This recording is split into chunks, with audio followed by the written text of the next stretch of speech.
नमस्कार viewers, good morning. आप जानते ही हैं कि भारत की स्थिति कैसी है आर्थिक तौर पर, इसमें कोई दो राय नहीं है। विश्व गुरु बनने की राह पे हम लोग चले थे।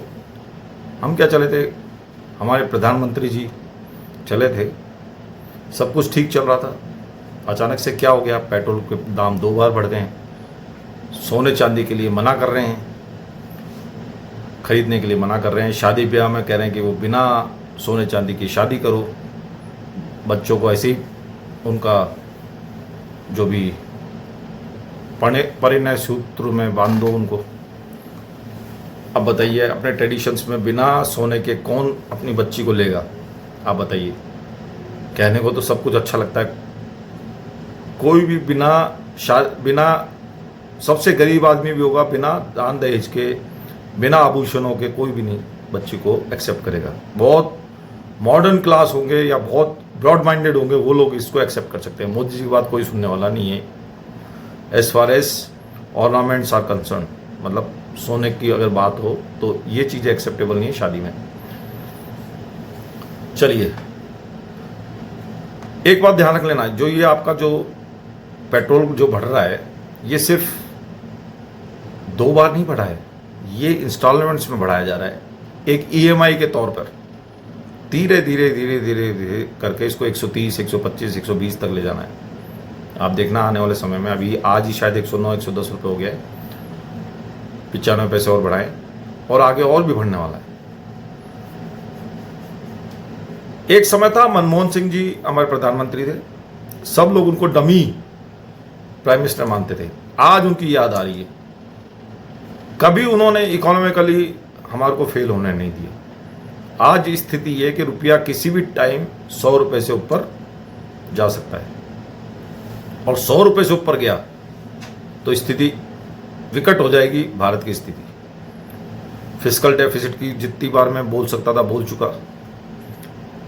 फिस्कल डेफिसिट हमारा बढ़ता जा रहा है, एक्सपोर्ट हमारा कम होता जा रहा है, इंपोर्ट्स हमारे बढ़ते जा रहे हैं। प्रोडक्शन का कहने की बात है, एप्पल जैसी कंपनियों ने सब्सिडी उठाई है, कुछ स्पेशल नहीं किया, कुछ स्पेशल आए नहीं। सबसे बड़ी प्रॉब्लम है, हमारे पास स्किल्ड लेबर ही नहीं है, स्किल्ड लोग नहीं है। हम चाइना की तरह नहीं है, हमारे लोग स्किल्ड नहीं है। सबसे बड़ी प्रॉब्लम ये है। हमारे अभी भी कोई ऐसी कोई मिनिस्ट्री नहीं है। शुरुआत में जब मोदी जी आए थे तो उन्होंने स्टार्ट करा था, और बिहार के जो मिनिस्टर हैं, जो अभी बिहार में एमपी भी रहे हैं, उनको स्किल मिनिस्टर बनाया था, फिर उनको हटा दिया गया था। कुछ इस तरह का रहा था। हटाने के बाद कोई अपलिफ्टमेंट हुआ नहीं।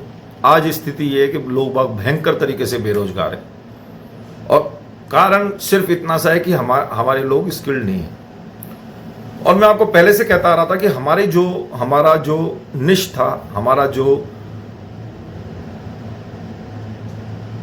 यूनिक सेलिंग प्रपोजिशन, यूएसपी इसलिए वर्ड यूज कर रहा हूं, मैनेजमेंट में यूएसपी कहते हैं, जो हमारी एक काबिलियत थी, वो थी सॉफ्टवेयर डेवलप करना।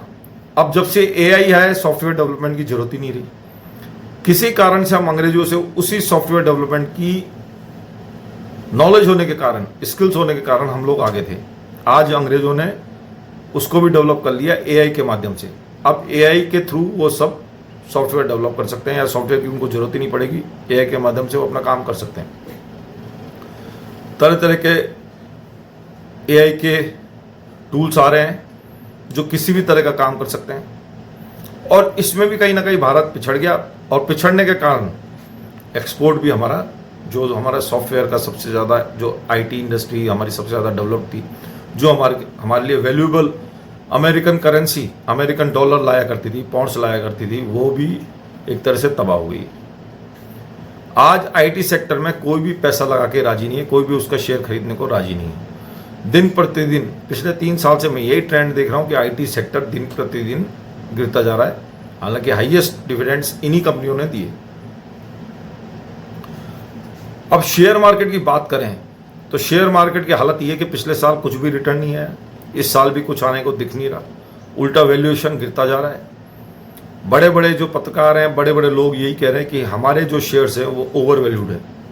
ओवर वैल्यूड का मतलब है कि 20-20, 30-30 गुना, यानी कि अगले 10 साल की कीमत तो वो पहले ही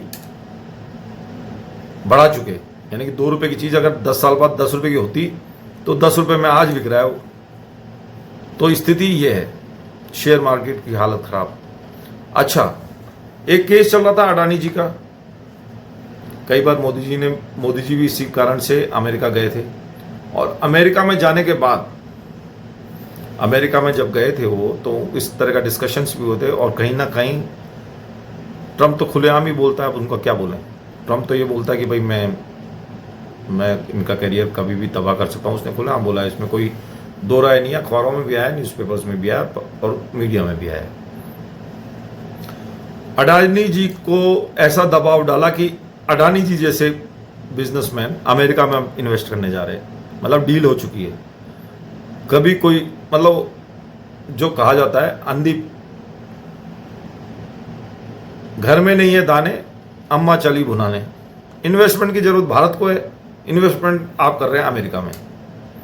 क्या कारण है कि आप अमेरिका में इन्वेस्टमेंट कर रहे हैं? क्या कारण है कि अडानी जी इन्वेस्टमेंट अमेरिका में, यूएसए में कर रहे हैं? उसका रीज़न ये है कि कहीं ना कहीं कंप्रोमाइज कर रहे हैं, और कुछ ना कुछ डील साइन हुई है, क्योंकि उनके पास, उनके खिलाफ क्रिमिनल केसेस यूएसए में चल रहे थे, और वो उठा ले जाते, वो बख्शते ही नहीं बिल्कुल भी, वो ले जाते उनको, वो और नोटिसेस वगैरह उन्होंने डाल दिए थे। तो ये कारण रहा, और अब वो इन्वेस्टमेंट वहाँ कर रहे हैं। अच्छा, एक और बात बताना चाह रहा था, पहले भी मैंने आपको बताया था, जितने भी प्रमोटर्स थे और बिजनेसमैन थे या बड़ी बड़ी कंपनियों के मालिक थे, उन्होंने बहुत ज़्यादा शेयर्स बेचे थे, क्योंकि उनको पता था कि उनके शेयर की वैल्यू बहुत ज़्यादा है। क्योंकि इंटरनल मैनेजमेंट होता है, उसको एक चीज़ अपनी कंपनी के बारे में पता होता है, वो किसी भी कारण से उससे छुपाया नहीं जा सकता, उसको अपनी कंपनी का एक एक स्थिति पता होती है। उसने सारा पैसा, मतलब कंपनियों ने अपनी प्रॉफिटेबिलिटी के हिसाब से पैसा नहीं कमाया, अपनी रिटर्न्स नहीं दी, उन्होंने कमाया सट्टाबाजारी में। 2 रुपए का शेयर 10 रुपए का हो गया, 10 रुपए में बेच के वो बाहर हो गए। उन्होंने अरबों खरबों रुपए बना लिए शेयर्स के माध्यम से। जब तेजी आई तो उन्होंने बेच दिया, और तेजी आने के बाद जब उन्होंने बेच दिए, उस पैसे का वो लोग इन्वेस्टमेंट बाहर कर रहे हैं। सीधी सी बात ये है, यानी कि उनको भी भारत की इकोनॉमी पे विश्वास नहीं है। फंस कौन रहा है? बेचारा रिटेलर। उसके 2 साल से पैसे पड़े हुए हैं, 3 साल से पैसे पड़े हुए हैं, कुछ नहीं पड़ रहे। पिछले 2 साल से पैसा शेयर मार्केट डाउन पे डाउन जा रहा है। और जितने भी इन्फ्लुएंसर्स हैं यूट्यूब पे, वो यही कहते रहते हैं धीरे धीरे डालते रहो, धीरे धीरे, ऐसे समय पे ही डालना चाहिए। विजय केडिया जी तो हमेशा कहते हैं कि इसी समय पे डालो। अब वो कहां तक सत्य है नहीं है, वो तो बेचारा रिटेलर ही जानेगा। एनीवेज, इसमें हम कह भी क्या सकते हैं, उनको रिटर्न्स मिले थे जब कहीं पे कमजोरी के इकोनॉमी के हालात रहे, तो उन्होंने पैसा डाला तो उनको फायदा हुआ। यही वो लेसन सबको सिखाते हैं। फिलहाल स्थिति खराब ही है, शेयर मार्केट की भी स्थिति खराब है, इकोनॉमी की स्थिति खराब है। सीतारमन मैडम कुछ नहीं बोलती हैं इसके बारे में, उनका जिक्र ही नहीं आता। जो बजट है वो है, भ्रष्टाचार बुरी तरह से फैला हुआ है। भ्रष्टाचार के बारे में मैं यूट्यूब पे आपको बता चुका, वीडियोस बता चुका, मैं प्रैक्टिकल इतने सारे भ्रष्टाचार के वो हैं, एग्जाम्पल्स हैं कि मैं बता भी नहीं सकता। डेली आपको न्यूज़पेपर भरा मिलेगा, और एक से बढ़ के एक फन्ने खां लोग मिलेंगे जिनके पास 50-50, 100-100 प्लॉट्स हैं, और एक प्लॉट कम से कम 50 लाख से 1 करोड़ का है। और कितने ही एडमिनिस्ट्रेटिव ऑफिसर्स हैं या आईपीएस ऑफिसर्स हैं जिन्होंने अपने प्लॉट्स की वैल्यू डिवैल्यू करके दिखाई है। मतलब 5 करोड़ का प्लॉट है तो 1 करोड़ का बना के दिखा दिया कि भाई हमारे पास इतनी की संपत्ति है, 5 करोड़ का। सीजीआई साहब ने अनएम्प्लॉयड यूथ को कॉकरोचेस बोल दिया है, वो एक अलग कंट्रोवर्सी हो रही है। उसके बारे में बात करेंगे, अगले वीडियो में बात करेंगे, एक वीडियो इसी के बारे में बनाएंगे, तब आपसे बात होगी। बेरोजगारी की हालत है कि 35 साल से ऊपर कोई भी प्राइवेट सेक्टर में लेके राजी नहीं है किसी आदमी को। 35 साल तक जब काम कर लिया, 35 साल के बाद कोई भी बेरोजगार आदमी को लेने को राजी नहीं है। यानी कि 50 साल के ऊपर तो बिल्कुल भी नौकरियां मिल नहीं सकती। ये एक नया ट्रेंड आया है। एक समय था जब 58 साल 58 ईयर्स तक ये सिर्फ अब सरकारी महकमे में मिलती है, और उसमें भी आप जानते हैं कि 4 साल के लिए अभी जो फौज में जो नया जो पॉलिसी आई है उसमें सिर्फ 4 साल लगते हैं। अग्निवीर जो पॉलिसी आई है, स्कीम आई है, उसमें 4 साल के लिए। इस तरह का ही अब काम होगा, ठेके पे सारा काम हो रहा है। तो स्थिति खराब है। 80 करोड़ लोग ऑलरेडी सब्सिडीज पे, राशन पे, फ्री के राशन पे पल रहे हैं, और हम विश्व गुरु की बात कर रहे हैं। क्या इस तरह से भारत विश्व गुरु बन सकता है? मुझे नहीं लगता कि इस तरह से विश्व गुरु बनेगा। सरकार दिन प्रतिदिन नए नए टैक्स लगाती जा रही है, और टैक्स लगाने के बावजूद कहीं पे कोई कमी नहीं आ रही। हालांकि उन्होंने 12 लाख तक का एग्जेम्प्ट किया था, पर फिर भी कोई इकोनॉमी में कोई राइज नहीं हुआ। इतनी गर्मी पड़ रही है, 100 लोगों में सिर्फ 8 लोगों के पास, यानी कि 8% लोगों के पास एसी है, एयर कंडीशनर्स हैं। और वो भी इसलिए है क्योंकि घर में पानी की सप्लाई नहीं है। पानी की सप्लाई नहीं है तो वो कूलर यूज़ नहीं कर सकता, इसलिए वो एसी खरीद रहे हैं। उसमें 1-2% तो ऐसे लोग होंगे, यानी कि 100 में से 5 या 4 लोग एसी के लायक हैं, बाकी सब एसी खरीद नहीं सकते, एयर कंडीशनर्स खरीद नहीं सकते। ये इकोनॉमी की हालत है। मोदी जी 5 कंट्रीज की यात्रा करने गए। नॉर्वे में उनके पीछे एक पत्रकार पड़ गई हैं, और अभी मैं एक कार्टून देख रहा था, उसमें मोदी जी एक सांप के सामने बीन सी बजाते हुए दिखाया गया है, जो एक अपने आप में एक नस्लवेदी कार्टून है। मैं भी उसका पक्ष नहीं लेता, पर इस तरह का यूरोप में फैला हुआ एक कार्टून है जो मैं आपको अटैच कर रहा हूँ। ये वो इमेज बना के चल रहे हैं।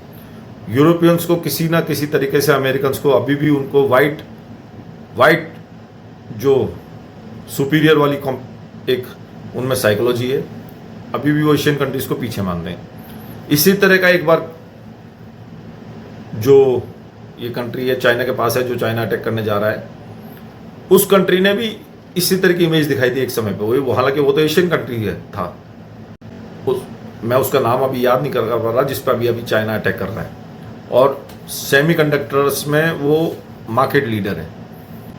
तो ये पूरी स्थिति है इकोनॉमी की।